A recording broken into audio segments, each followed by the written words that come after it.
हाँ, hello student, ये हमारा मैग्नेटिक इफेक्ट ऑफ करंट का 17th लेक्चर है। इसमें हम कॉम्पिटिटिव एग्जाम्स के लिए जो है वो न्यूमेरिकल का डिस्कशन करेंगे। तो स्टार्ट करते हैं, और इसके पहले के लेक्चर आपको देखे हुए होने चाहिए, तभी ये क्वेश्चन समझ में आएंगे आपके। तो देखिए यहाँ पर ये जो है एक करंट कैरिंग कंडक्टर है, एक ये इसमें स्ट्रेट है और ये कर आर्क में है। ठीक, स्ट्रेट वायर एन एम है और ये M O N direction current का यहाँ पर गिवन है। ये इस लूप में जो करंट का डायरेक्शन है वो एंटी क्लॉकवाइज है, करंट इसमें आई है। ये जो आर्क है इसका अगर हम सर्किल कंप्लीट करते हैं तो इसके सेंटर पर ये जो वायर एम एन है ये 120 डिग्री का एंगल बना रहा है। ठीक, करंट इसमें जो है आई है, इस सर्किल की रेडियस जो है वो ए होगी। तो M N O wire loop है, इसमें यहाँ पर एक प्लस क्यू चार्ज सेंटर पर रख दिया है और इसको एक वेलोसिटी दे दी यहाँ पर v, जो वेलोसिटी एन पी डायरेक्शन में है, यानी इसलिए अवे फ्रॉम दिखाई गई है, एन से पी की तरफ है। Plus Q charge with mass m है, placed at P, P centre है, and given velocity v along N P, find its instantaneous acceleration. देखिए नेचुरल है कि चार्ज में एक्सीलरेशन निकालने के लिए हमें यहाँ पर फोर्स का कैलकुलेशन करना पड़ेगा। तो फोर्स निकालने के लिए जो फार्मूला है मैग्नेटिक फील्ड के अंदर, चार्ज आपको गिवन है, वेलोसिटी v गिवन है, तो नेचुरल है इन दोनों वायर की वजह से यहाँ पर पहले मैग्नेटिक फील्ड का कैलकुलेशन करना पड़ेगा, और तब हम formula F equal to q v cross B लगाएंगे। ठीक, तो यहाँ पर दो वायर हैं, एक आर्क है और एक ये स्ट्रेट वायर है, इनके दोनों के ड्यू टू मैग्नेटिक फील्ड निकालेंगे। तो पहले हमने यहाँ पर मैग्नेटिक फील्ड निकाला है ड्यू टू आर्क, आर्क है एम ओ एन। ये जो आर्क है ये अपना सर्किल कंप्लीट कर रहा है, तो इसका सेंटर पी पर बन रहा है और सेंटर पर जो ये एंगल बना रहा है ये 120 डिग्री का है। तो इसका मतलब है कि एंगल फाई 2π/3 है। हमने आपको आर्क से फार्मूला बता रखा है, सेंटर पर mu naught upon 4π I over R, ये रेडियस होती है आर्क की, यानी अगर सर्किल हम कंप्लीट करें और एंगल जितना सेंटर पर बना रहा है वो यहाँ पर लिखते हैं फाई, तो फाई की जगह 2π/3 यहाँ पुटअप कर दीजिए, कैंसिल कर लें यहाँ पर पाई से, तो ये mu not I upon 6a आया है। डायरेक्शन चेक कर लें, डायरेक्शन यहाँ पर देखें, ये हम फिंगर के डायरेक्शन में करंट है, मैग्नेटिक फील्ड यहाँ पर अपवर्ड होगा, तो जो मैग्नेटिक फील्ड अपवर्ड है इसकी वजह से वहाँ पर k लगाया और 1/6 को यहाँ पर हमने डिवाइड कर लिया, आप चाहें तो ना करें डिवाइड, 0.16 म्यू नॉट आई अपान ए, और इसमें वेक्टर के लगा दिया। ये मैग्नेटिक फील्ड V1 बन गया है ड्यू टू आर्क MON। अब स्ट्रेट वायर का देखेंगे, तो स्ट्रेट वायर का आपको फार्मूला मालूम होगा कि mu naught upon 4π I over R, R यहाँ पर परपेंडिकुलर डिस्टेंस होती है और ब्रैकेट में एंगल होते हैं sine alpha plus sign beta, या α1 प्लस α2। ये जो α1 α2 एंगल आप बनाते हैं वो यहाँ पर इनको, ये वायर है, यहाँ पर ध्यान दें वायर है NM और सेंटर P है, तो वायर जो NM है और ये सेंटर है इसका बाइसेक्ट करेगा, ये एंगल जो है वो 60 डिग्री बनेंगे। ठीक, हमें ये परपेंडिकुलर डिस्टेंस यहाँ पर डाली जाती है ये वाली, तो इसलिए यहाँ पर जो है वो cos 60 लगा दीजिए, base upon hypotenuse r upon a, तो r की वैल्यू a cos 60 आ गई, जो कि यहाँ पर पुटअप करेंगे। ये 60 डिग्री एंगल है, इनको यहाँ पर पुटअप कर दें। ठीक है, फाइनाइट लेंथ का जो बायो-सेवर्ट लॉ का फार्मूला बताया है वो फार्मूला यहाँ पर लगा है। अब B2 जो मैग्नेटिक फील्ड दिया है इसमें वैल्यू पुटअप करें, ये 2 sin 60 हो गया, sin 60 √3/2 होता है, cos 60 की वैल्यू 1/2 डालते हैं तो B2 मैग्नेटिक फील्ड आ गया। इसका डायरेक्शन चेक कर लें, ये देखिए डायरेक्शन इनवर्ड है, थंब के डायरेक्शन में करंट, फिंगर को स्ट्रेच करें जहां पर मैग्नेटिक फील्ड आपको कैलकुलेट करना है तो इनवर्ड है। इनवर्ड का मतलब है हम यहाँ पर -k लगाएंगे, √3 2π, इनको सॉल्व कर लें तो ये 0.272 डिजिट में वैल्यू आती है। तो B1 में k प्लस है और इसमें -k है। अब आप सेंटर पर नेट फील्ड निकालें, B = B1 + B2, इन दोनों को ऐड कर दें तो नेट फील्ड आपका आया, निगेटिव वाला पार्ट ज़्यादा है। अब Q V क्रॉस B के लिए वेलोसिटी का कैलकुलेशन करें, तो वेलोसिटी का जो डायरेक्शन है वो N से P की तरफ है, इसलिए, और जो NP वेक्टर है नेचुरल है कि वो हॉरिजॉन्टल से 60 डिग्री बनाएगा, यहाँ पर परपेंडिकुलर डालेंगे तो 60 होगा, यहाँ पर भी 60 बनाएगा। तो इसके कंपोनेंट कर लें वेलोसिटी का, ये 60 डिग्री है हॉरिजॉन्टल से, तो v cos 60 उसमें i लगा दें और v sin 60 j लगा दें। पूरा जो ये प्लेन है वो एक्स वाई प्लेन है, इसलिए यहाँ एक्स वाई बना हुआ है। अब आपने वेलोसिटी कैलकुलेट कर ली है, अब यहाँ पर वैल्यू पुटअप कर दें, F is equal to q v cross B. Cross product करना पड़ेगा, ये के, ठीक, इन दोनों को क्रॉस प्रोडक्ट करने पर ये वैल्यू आ रही है फोर्स की। ठीक है, आप कैलकुलेट करके इसको चेक करें। एक्सीलरेशन के लिए फोर्स में मास को डिवाइड कर दें, तो फोर्स आप ऑलरेडी कैलकुलेट कर चुके हैं, मास को इसमें डिवाइड करें तो आपका फोर्स जो है वो एक्सीलरेशन कैलकुलेट हो जाएगा। ठीक है ना। तो सिस्टमेटिक क्वेश्चन है, अगर कोई भी चार्ज पार्टिकल मूव कर रहा है और उसमें ड्यू टू फोर्स पूछा है तो नेचुरल है कि वहां पर करंट कैरिंग कंडक्टर रखा है पास में, तो वो अपना मैग्नेटिक फील्ड बनाएगा और इसकी वजह से वहां पर फोर्स लगेगा। ठीक, और फिर उससे आप जो है वो मास को डिवाइड करके एक्सीलरेशन। अब यहाँ पर इसका आप दूसरा पार्ट देखें, इसमें ये जो लूप है यहाँ पर एक एक्सटर्नल मैग्नेटिक फील्ड लगा दिया गया है जो कि B is equal to B I है। ठीक, एक्सटर्नल बाहर से फील्ड लगा दिया, तो अप्लाइड, ठीक, find the force and torque acting on the loop. तो ये जो लूप है आपका करंट कैरिंग, बाहर से जो फील्ड लगाया है उसकी वजह से इस पर नेट फोर्स और नेट टॉर्क निकालना है। तो देखिए, हमने आपको थ्योरी में बता रखा है कि अगर ये यहाँ पर मैग्नेटिक फील्ड यूनिफॉर्म है क्योंकि B is equal to B I है, B कांस्टेंट है, और यूनिफॉर्म मैग्नेटिक फील्ड में अगर कोई करंट कैरिंग लूप रखा है तो उस पर नेट फोर्स हमेशा 0 होता है, इसलिए in uniform field force on the current loop is 0। अब आता है torque. Torque tau is equal to, आपको मालूम है, m क्रॉस b होता है, और m is equal to magnetic dipole moment, current into area. Direction यहाँ पर देख लें, ये करंट एंटी क्लॉक है तो नॉर्थ बनेगा, नॉर्थ का मतलब है यहाँ पर मैग्नेट डाइपोल मोमेंट का डायरेक्शन अपवर्ड होगा, उसकी वजह से यहाँ k लगाया है। अब हमें लूप का एरिया निकालना, ये थोड़ा ज्योमेट्री का वर्क है। तो पहले ये आर्क की वजह से सेंटर तक टोटल एरिया कितना बन रहा है, किसका एरिया, MPNOM। ठीक, पहले ये एरिया, तो एरिया आपको मालूम है जो आर्क अपने सेंटर पर बनाता है वहां पर हम phi is equal to arc by radius लेते हैं, आर्क हो जाएगा phi into A, area 1/2 arc into radius होता है। फाई यहाँ पर 2π/3 है, एंगल गिवन है, और ए यहाँ पर है, तो ये एरिया आपका बन गया आर्क की वजह से टोटल सेंटर पर।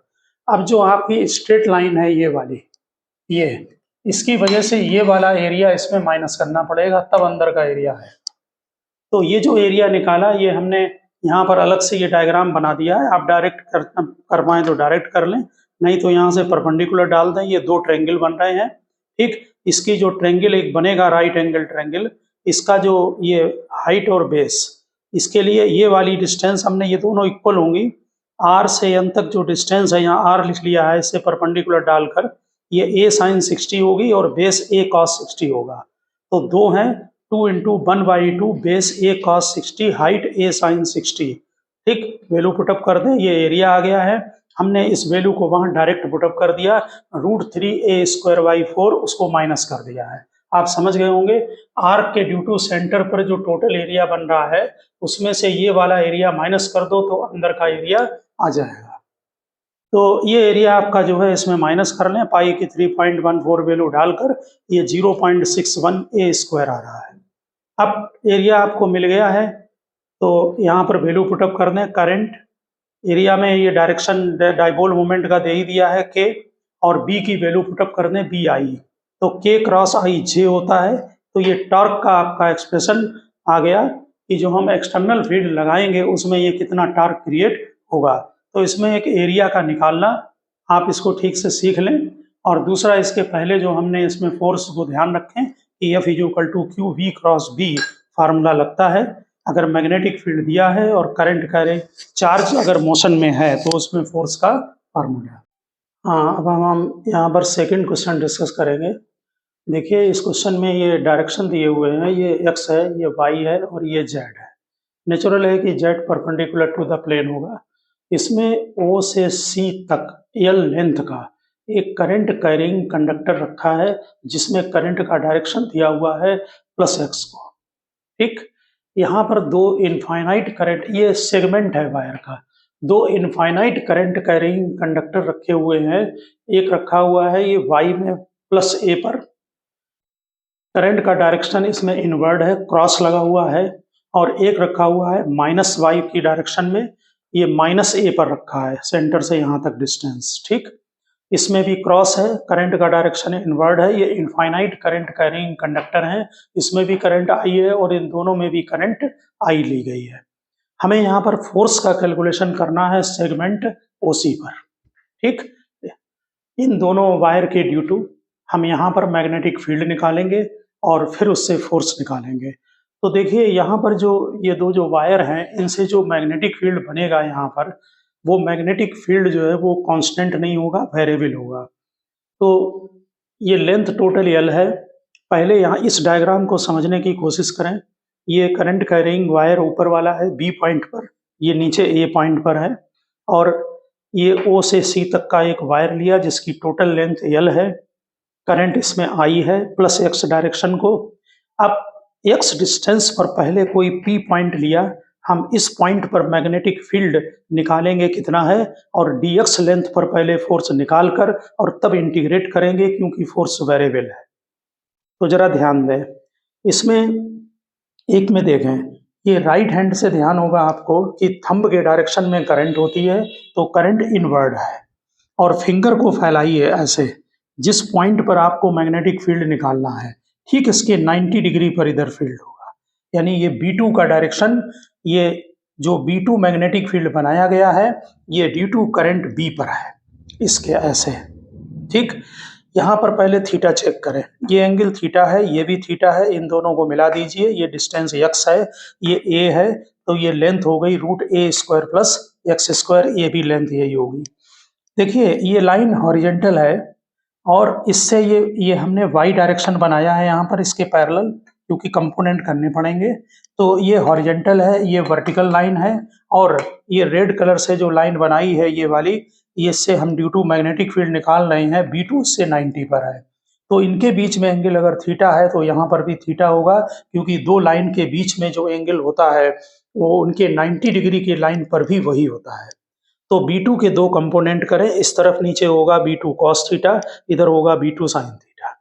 अब इस वाले वायर के ड्यू टू देखें, इसमें मैग्नेटिक फील्ड इस लाइन से, जो आपकी A से P तक की लाइन है, इससे ठीक 90 डिग्री पर B1 के डायरेक्शन में होगा, यानी इस डायरेक्शन में मैग्नेटिक फील्ड।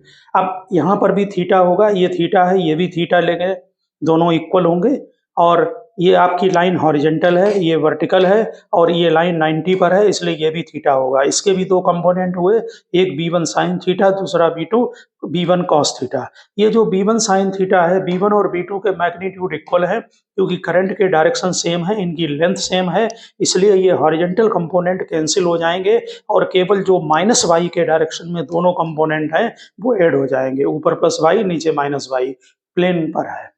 तो B1 और B2 के मैग्नीट्यूड, ये इनफाइनाइट करंट कैरिंग कंडक्टर है, इसलिए यहाँ पर मैग्नेटिक फील्ड का फार्मूला μ0/4π2I/r होता है। डिस्टेंस यहाँ पर √a² प्लस x² है, और नेट फील्ड हमने आपको बता दिया, ये 2 B1 cos थीटा होगा। B1 की ये वाली वैल्यू यहाँ पर पुटअप करें, और cos थीटा यहाँ से लें, बेस है x और हाइपोटेनस √a² प्लस x²। ठीक, डायरेक्शन लिख दिया, माइनस वाई डायरेक्शन है, ये कंबाइंड कर लें यहाँ पर।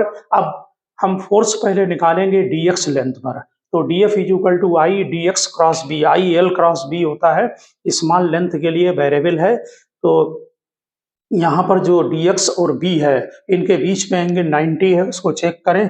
dx का डायरेक्शन प्लस x में है, और मैग्नेटिक फील्ड y में है, इसलिए थीटा ये 90 है। ठीक, तो साइन 90 आपका 1 हो जाएगा। यहाँ पर जो है आप dx और ये b की वैल्यू पुटअप करते हैं, ये df आ गया है। नेचुरल है कि टोटल फोर्स निकालने के लिए ये वायर O से C तक की लेंथ L है, गिवन है क्वेश्चन में, तो 0 से L इंटीग्रेट कर दो। अब यहाँ पर जिन लोगों को इंटीग्रेशन आता है वो कर सकते हैं, मैंने इसको यहाँ पर सब्स्टिट्यूशन मेथड से इसको किया है। यहाँ पर ए स्क्वायर प्लस एक्स स्क्वायर की जगह टी स्क्वायर पुटअप करते हैं। ठीक, इसको डिफ्रेंशिएट करते हैं। ए का 0 होगा, एक्स स्क्वायर का twice x D x, T square का ट्वाइस टी डी टी। ठीक, 2 कैंसिल कर दें, एक्स डी एक्स की जगह टी डी टी पुटअप कर दें, और इसकी जगह पर ये टी स्क्वायर है तो टी स्क्वायर पुटअप कर दें, टी कैंसिल हो जाएगा, 1/t आएगा, 1/t का इंटीग्रेशन log t होगा। देखिए, जिस समय हमने ये t में लिखा है, हमने यहाँ लिमिट नहीं लगाई है, क्योंकि ये लिमिट का जो वेरिएबल है वो x पर है। यहाँ पर अगर हम t पर लिमिट रखेंगे तो हमें इसकी लिमिट को l में चेंज करना पड़ेगा। x की वैल्यू एक बार 0 एक बार l रखकर और तब इनकी लिमिट लगानी पड़ेगी, तो इसलिए वहाँ हमने लिमिट नहीं लगाई है। इंटीग्रेट करके और t की वैल्यू यहाँ पर पुटअप कर दें। t कितना है? √a² plus x²। ठीक, अब हम लिमिट लगाएंगे यहाँ पर 0 to l, क्योंकि हमने फंक्शन को x में ले आए हैं। यहाँ जो लिमिट लगी होती है, ये जो वेरिएबल होते हैं ये x के वेरिएबल होंगे, ये t के नहीं। या तो लिमिट चेंज करके t पर लगाएं और या फिर x पर वापस ले आए। ठीक, अब upper limit minus lower limit रखें तो यहाँ पर a² प्लस l² होगा और यहाँ पर 0 होगा, माइनस में a² डिवाइड में चला जाएगा और रूट का 1/2 हमने बाहर कर दिया, ये 4 हमने यहाँ पर कैंसिल कर दिया है। ठीक, तो ये आपका फोर्स आ गया। फोर्स के डायरेक्शन आप 2 मेथड से निकाल सकते हैं, या तो आपका जो क्रॉस प्रोडक्ट का रूल है उससे निकालें। ये dx क्रॉस b है, dx का डायरेक्शन इधर है, b का डाउनवर्ड है, तो ये देखिए ये डाउनवर्ड डायरेक्शन में। ठीक, दूसरा मेथड ये है कि आप यहाँ पर आई जे के से लगा लें। dx जो है वो प्लस आई है, p माइनस जे है, तो i क्रॉस जे k होता है, माइनस लगा है इसलिए माइनस k डायरेक्शन। तो चाहे आई जे के से क्रॉस प्रोडक्ट करके लगाएं और चाहे राइट हैंड रूल यूज करें, तो ये जो मैग्नेट ये फोर्स का जो डायरेक्शन है नेट, वो आपका अलोंग माइनस जेड डायरेक्शन आया है। अब इसमें एक पार्ट और है छोटा सा, कि अगर हम बी में करंट का डायरेक्शन रिवर्स कर दें, इसमें इनवर्ड की बजाय हम करंट को आउटवर्ड कर दें, तो क्या होगा? तो आउटवर्ड अगर करंट कर देंगे तो देखिए ये थंब के डायरेक्शन में करंट फील्ड का डायरेक्शन जो होगा, अब हम यहाँ पर इसको थोड़ा डिस्टर्ब कर रहे हैं, वो इधर हो जाएगा। इससे क्या होगा कि ये वर्टिकल कंपोनेंट कैंसिल हो जाएंगे और जो नेट फील्ड होगा वो हॉरिजॉन्टल हो जाएगा। तो फील्ड का डायरेक्शन भी इधर ही है, करंट का डायरेक्शन भी इधर है। इसका मतलब है कि dx का डायरेक्शन और b का डायरेक्शन सेम है, इसलिए इसमें फिर कोई फोर्स एक्ट नहीं करेगा। यहाँ हमने नोट कर दिया है, if current in the wire b is reversed then net magnetic field will be along plus x direction, hence net force is equal to 0। तो ध्यान रहे कि जब हम इसमें करंट का डायरेक्शन हम अपवर्ड कर देंगे तो मैग्नेटिक फील्ड इधर होगा, इसका कंपोनेंट ये y वाला कैंसिल होगा, x होगा जो कि करंट के डायरेक्शन में है, इसलिए उस समय यहाँ पर कोई नेट फोर्स एक्ट नहीं करेगा। हाँ, अब जरा इसमें आप क्वेश्चन नंबर 3 देखें। देखिए ये यहाँ पर इलेक्ट्रॉन गन है, इलेक्ट्रॉन गन से इलेक्ट्रॉन इमिट हो रहे हैं। जो गन से इलेक्ट्रॉन इमिट हो रहे हैं उनकी एनर्जी 2 किलो इलेक्ट्रॉन वोल्ट है, 2 keV। ठीक, और इमिट होने के बाद travelling in the plus x direction, इस डायरेक्शन को जा रहे हैं, ये हमारा प्लस एक्स डायरेक्शन है। ठीक, इसमें जो है वो एक मैग्नेटिक फील्ड लगाया है जो कि एक्स एक्सिस से 60 डिग्री पर है, इस डायरेक्शन में। ये गन को हम कैपिटल जी लिख ले रहे हैं, जी एस डायरेक्शन में। ठीक, यानी कि एक्स एक्सिस से 60 पर है, तो जो इलेक्ट्रॉन निकलेंगे यहाँ से उनको एस पर टारगेट करना है, हिट कराना है। इसके लिए हमें मैग्नेटिक फील्ड का कैलकुलेशन करना है मिनिमम। ठीक, तो travelling plus x direction electrons are required to hit target x, find minimum value of B needed to hit the target. तो देखिए जो इलेक्ट्रॉन यहाँ पर जा रहे हैं, नेचुरल है कि मैग्नेटिक फील्ड इससे एंगल पर है, तो ये हेलिकल पाथ का एग्जाम्पल है। तो यहाँ पर जो इलेक्ट्रॉन इमिट होंगे उनका डायरेक्शन ये है। इसके 2 कंपोनेंट करें, एक मैग्नेटिक फील्ड के डायरेक्शन में और एक मैग्नेटिक फील्ड के परपेंडिकुलर। ये 60 डिग्री है, मैग्नेटिक फील्ड के डायरेक्शन में कंपोनेंट v cos 60 होगा और इसके जो परपेंडिकुलर कंपोनेंट है वो v sin 60 होगा। ठीक, आपको ध्यान होगा कि जो वेलोसिटी का कंपोनेंट मैग्नेटिक फील्ड के डायरेक्शन में होता है उससे ये आगे की तरफ मूव करेगा, यानी g से s की तरफ, और जो v sin 60 है उससे ये सर्कुलर पाथ में मूव करेगा। ठीक, तो मिनिमम मैग्नेटिक फील्ड का मतलब है कि जैसे मान लीजिए इलेक्ट्रॉन को यहाँ पर हिट कराना है और यहाँ से इमिट हुए, तो यहाँ से एक सर्किल को कंप्लीट करते हुए और यहाँ पर हिट कर जाए, यानी एक सर्किल जैसे यहाँ से गया ऐसे आके एक सर्किल कंप्लीट, यानी मिनिमम मैग्नेटिक फील्ड चाहिए, ठीक है ना। तो इसके लिए यहाँ पर जो है वो जो पिच है वो G से S के इक्वल होनी चाहिए, हेलिकल पाथ की GS पिच के इक्वल होगी। पिच आपको मालूम है एक सर्कुलर मोशन के लिए जो टाइम पीरियड है इनटू वेलोसिटी का कंपोनेंट v cos थीटा, जो कि थीटा यहाँ पर 60 डिग्री है। पिच यहाँ पर 0.1 दी हुई है, ये गिवन है GS is equal to 0.1 metre, और मैग्नेटिक फील्ड इस पर देने का मतलब पूरे रीजन में है मैग्नेटिक फील्ड, तो GS की जगह 0.1 रख दिया। टाइम पीरियड में जो है वो 2 पाई m अपान QB होता है, इसमें वेलोसिटी आती नहीं है, और कंपोनेंट हॉरिजॉन्टल ले लिया। हॉरिजॉन्टल का मतलब मैग्नेटिक फील्ड के डायरेक्शन में v cos थीटा। इससे हम मैग्नेटिक फील्ड का कैलकुलेशन कर लेंगे, इसमें वेलोसिटी की जरूरत पड़ेगी। उसके लिए इलेक्ट्रॉनों की एनर्जी दी है 2 किलो इलेक्ट्रॉन वोल्ट, जो कि एनर्जी हाफ mv² के इक्वल होगी। इससे v निकाला √2e/m, ठीक। इसकी यहाँ पर v की जो वैल्यू आई है वो यहाँ पर पुटअप कर दे, थीटा 60 डाल दे। इलेक्ट्रॉन का मास आपको मालूम है, q की जगह हमने e लिख दिया, जो कि 1.6 × 10⁻⁻19 कूलम होगा। इससे आपका मैग्नेटिक फील्ड आ जाएगा 4.73 × 10⁻³ टेस्ला। समझ गए होंगे, ये हेलिकल पाथ का एग्जाम्पल है। नेक्स्ट क्वेश्चन यहाँ चेक करते हैं, कोई क्वेश्चन नंबर जो है वो आपका 4 है। इसमें ये दो करंट कैरिंग कंडक्टर हैं, एक AB और दूसरा CD। इसमें डायरेक्शन B से A की तरफ है, इसमें C से D की तरफ है। ऊपर वाले वायर में 20 एम्पियर की करंट है, नीचे वायर में 30 एम्पियर की करंट है। नीचे वाला जो वायर है वो फिक्स है, ये यहाँ पर दिया हुआ है। जो नीचे वाला वायर है वो फिक्स है, और ऊपर वाला जो वायर है वो इक्विलिब्रियम में है। इक्विलिब्रियम के लिए यहाँ इसका mg डाउनवर्ड एक्ट करेगा, और इक्विलिब्रियम कंडीशन में मैग्नेटिक फील्ड से फोर्स अपवर्ड एक्ट करेगा। दोनों फोर्स इक्वल और अपोजिट होंगे, ठीक। और दूसरी बात यह है कि अगर करंट का डायरेक्शन गिवन नहीं है तो आप इसमें अपोजिट बना लें, उसमें रिपल्सन होता है, जिससे कि इसमें फोर्स जो मैग्नेटिक फील्ड से लगेगा वो अपवर्ड एक्ट करे, FM लिख देगा, mg डाउनवर्ड करेगा। ये इक्विलिब्रियम कंडीशन होगा, दोनों वेक्टर इक्वल ले रहे हैं, ठीक। करंट का डायरेक्शन आप बता भी सकते हैं।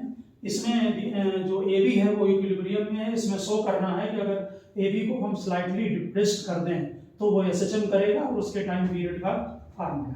दोनों वायर के बीच की डिस्टेंस स्मॉल r है, ठीक। इक्विलिब्रियम कंडीशन में आपको मालूम होगा, आपको फोर्स पर यूनिट लेंथ का फार्मूला मालूम है, ये μ0/4 पाई ट्वाइस I1I2/r। ये mg को बैलेंस करेगा। ये जो मास लिया है ये भी पर यूनिट लेंथ ले लिया है, फोर्स भी पर यूनिट लेंथ है, ये ले लिया weight per unit length, force per unit length, ठीक। जब इसको हम डिप्रेस कर देंगे, मान लीजिए ये वायर को हम यहाँ पर ले आए, AB वायर को, ठीक, x डिस्टेंस नीचे, तो नेचुरल है कि mg तो इसमें इतना ही लगेगा जो पहले से एक्ट कर रहा था, और mg की वैल्यू इसके इक्वल है, ये, ठीक। लेकिन जो मैग्नेटिक फील्ड का फोर्स है उसमें डिस्टेंस कम हो गई है, वो इंक्रीज हो जाएगा, क्योंकि डिस्टेंस आपने r को कम कर दिया है, ठीक है ना। तो ये ऑसिलेट करेगा, इसमें नेट फोर्स एक्ट करेगा, वो नेट फोर्स आप यहाँ पर निकाल लें। mg की वैल्यू हमने यहाँ पर डायरेक्ट पुटअप कर दी है, ये व्हेन डिप्रेस्ड तो नेट फोर्स। एक तो मैग्नेटिक फील्ड का फोर्स, इसमें डिस्टेंस r की जगह r-x कर दी है, और प्लस mg ले लिया है, ठीक।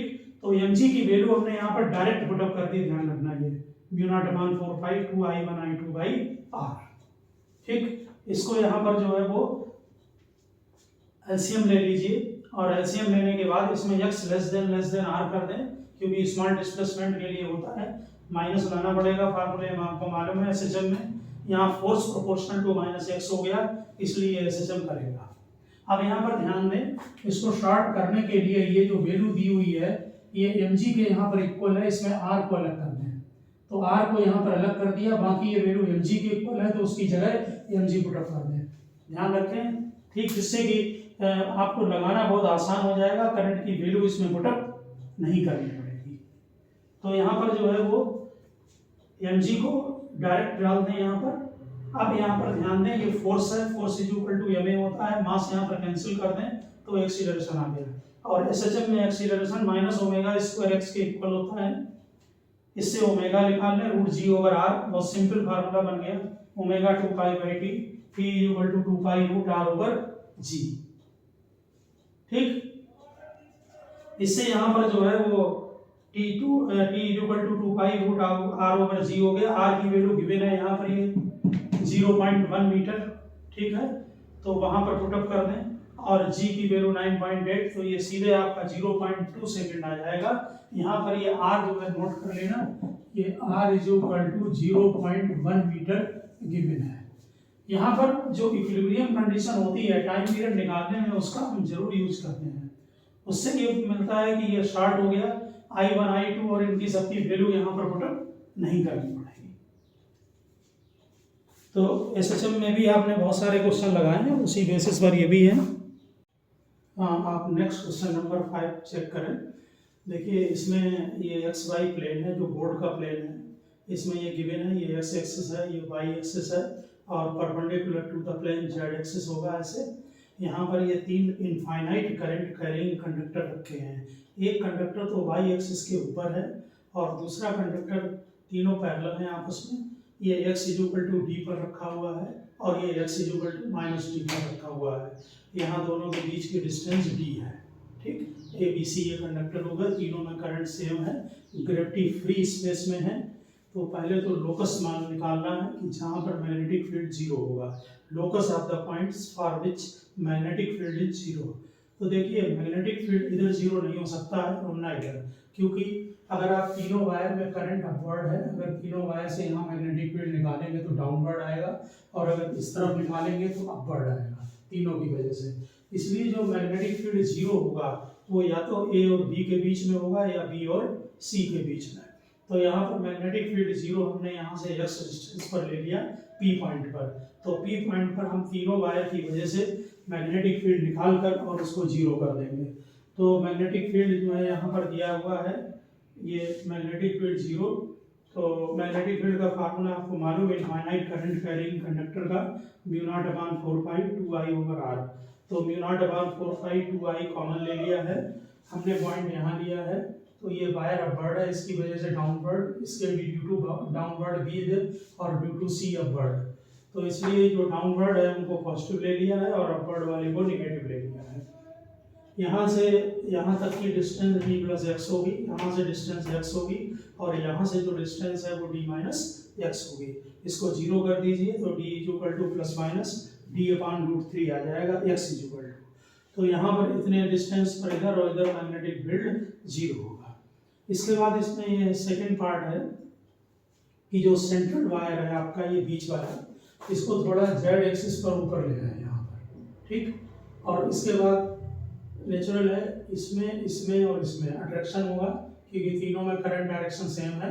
तो ये इधर फोर्स डालेगा इस तरफ, ये भी इधर फोर्स डालेगा, दोनों को कंपोनेंट करके यहाँ प्रूव करना है कि स्मॉल डिस्प्लेसमेंट के लिए एसएचएम होगा और फिर उसकी फ्रीक्वेंसी का फार्मूला निकालना है। वहाँ ऊपर गिवन है, central wire is displaced along plus z direction by A small amount so that it will execute SHM, और लीनियर मास डेंसिटी दी हुई है लैम्डा। लीनियर मास डेंसिटी का मतलब है मास अपॉन लेंथ। तो फाइंड द फ्रीक्वेंसी। तो देखिए यहाँ पर ये हम यहाँ बना ले रहे हैं, इसको हमने ये z ले लिया है, ये डिस्टेंस यहाँ तक d है, तो ये डिस्टेंस आपकी √d² प्लस z² होगी। ये वाला वायर C वाला ये B को अट्रैक्ट करेगा और ये वाला A वाला भी अट्रैक्ट करेगा। इसका डायग्राम परपेंडिकुलर बना लिया, ये दोनों वायर परपेंडिकुलर बना लिए और इसमें ये वायर जो है ये वाला भी प्लेन पर बना लिया परपेंडिकुलर टू द प्लेन। तो यहाँ पर ये अट्रैक्शन होगा F1, ये भी F1 होगा, ये दोनों एंगल थीटा ले लिया, ये Z हो गया, ये डिस्टेंस D है, ये भी D है। जो फोर्स लगेगा वो μ0/4 पाई, ये फोर्स पर यूनिट लेंथ होता है दो करंट कैरिंग कंडक्टर के बीच में जब लगाते हैं। तो ट्वाइस I1 I2, दोनों में करंट सेम है, I इसमें भी है, I इसमें भी है, इसलिए 2I² लिख दिया। और ये वाली जो डिस्टेंस है वो z² d² का अंडर रूट होगी, यहाँ पर ऐसे ये z है, ये d है, तो ये ऐसे डिस्टेंस √d² प्लस z² होगी। ठीक, यहाँ से cos थीटा की वैल्यू भी निकाल रहे हैं बेस अपॉन हाइपोटेनस। अब net force per unit length, natural है इनके हॉरिजॉन्टल कंपोनेंट कैंसिल होंगे और जो डाउनवर्ड कंपोनेंट आ रहा है वो 2F1 cos थीटा होगा। यहाँ पर वैल्यू पुटअप कर दें F1 की, cos थीटा की वैल्यू पुटअप कर दें। ये फोर्स पर यूनिट लेंथ है, माइनस साइन लगा दें जैसा कि एसएचएल में यूज करते हैं। फोर्स होता है मास इनटू एक्सीलरेशन, मास अमान लेंथ जो है वो लेमडा गिवन है, इसलिए मास अमान लेंथ की जगह यहाँ पर लेमडा पुटअप कर दें इनटू ए हो गया। अब ये एक्सीलरेशन आ गया, ठीक।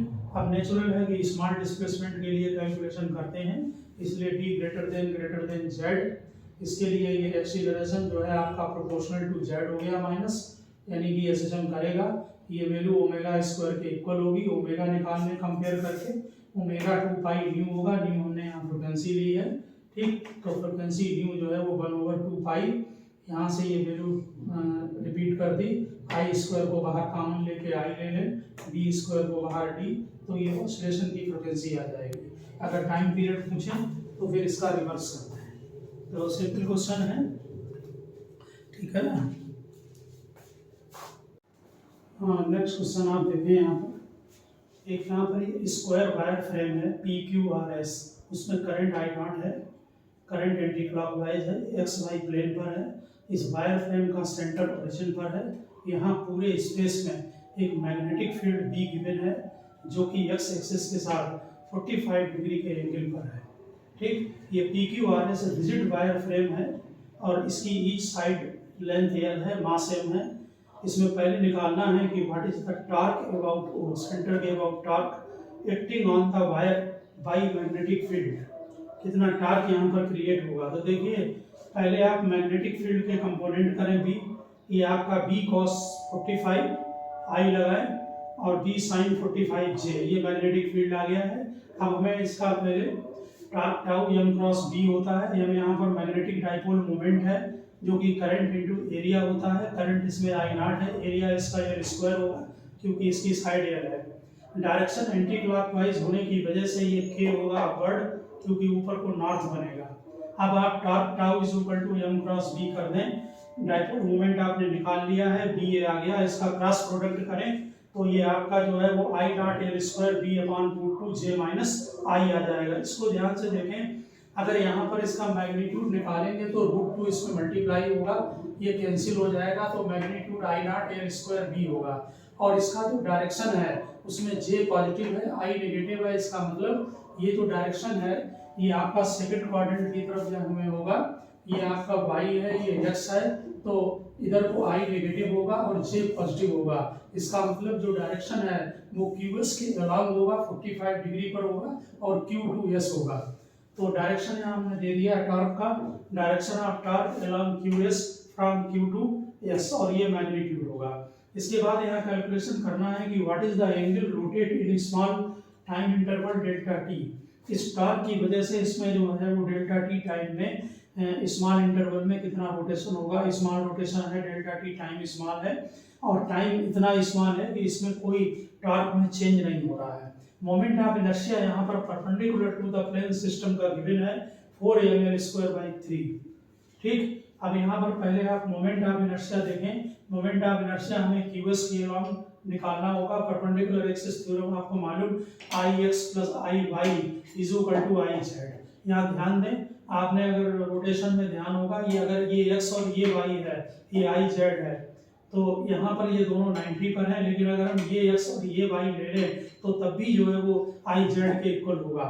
और वहाँ पर हमने इसको कराया है रोटेशन में कि इसके अलांग और डायगोनल के along moment of inertia same होगा, इसलिए उसको यहाँ पर हाफ कर दें सीधे, क्योंकि Ix और Iy सिमेट्री से इक्वल होंगे।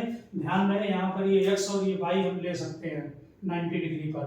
तो मोमेंट ऑफ इनर्शिया वहाँ पर चेक करें, mi हमने जो है जो आपका Iz है ये इसको हाफ कर दिया तो 2ml²/3 आ गया। अब torque tau is equal to I alpha होता है, इसलिए alpha is equal to torque upon I होगा। मोमेंट ऑफ इनर्शिया की वैल्यू डालें और theta is equal to half alpha delta T square होगा, ठीक। इनिशियल एंगुलर वेलोसिटी 0 है, तो थीटा इसमें अल्फा की वैल्यू पुटअप कर दें तो ये स्मॉल टाइम इंटरवल के लिए इसमें जो है वो कितना एंगल ये रोटेट होगा उसका कैलकुलेशन हो गया।